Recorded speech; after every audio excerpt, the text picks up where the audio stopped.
গত ২২ সেপ্টেম্বর বাসা থেকে বের হন জুলাই আন্দোলনের সক্রিয় কর্মী ও তুরাগ থানা বৈষম্য বিরোধী ছাত্র আন্দোলনের সাবেক যুগ্ম আহ্বায়ক মাওলানা মামুনুর রশিদ। এরপর থেকে খোঁজ মিলছে না তার। মামুনুর রশিদের নিখোঁজের বিষয়ে থানায় সাধারণ ডায়েরি করে তার পরিবার। জানানো হয় আইনশৃঙ্খলা রক্ষাকারী কয়েকটি সংস্থাকেও।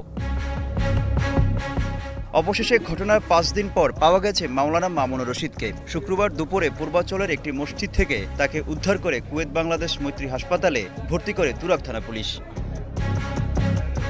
এটি অপহরণ নাকি অন্য ঘটনা তা এখনও নিশ্চিত নয় পুলিশ। মামুনুর পুরোপুরি সুস্থ রয়েছে বলেও জানান তারা। আমরা তাকে জিজ্ঞাসাবাদ করছি, আরও হয়তো জিজ্ঞাসাবাদ করব। আর উনি সুস্থ আছেন, সম্পূর্ণ সুস্থ। ওনার শরীরে কোথাও কোনো চিহ্ন নাই বা কোনো মারধর বা কোনো ইয়ে নেই। ওটা তো উনি নিজেই স্বীকার করেছে। এই আমাদের কাছে ওনার কথা কিছু হয়তো অসঙ্গতিপূর্ণ আছে, তো সেটা আরও ভালোভাবে জিজ্ঞেস করলে আমরা হয়তো জানতে পারব। বৈষম্য বিরোধী ছাত্র আন্দোলনের সাবেক নেতাদের অভিযোগের তীর অন্যদিকে। তাদের দাবি মামুনুর রশিদ অপহরণের শিকার।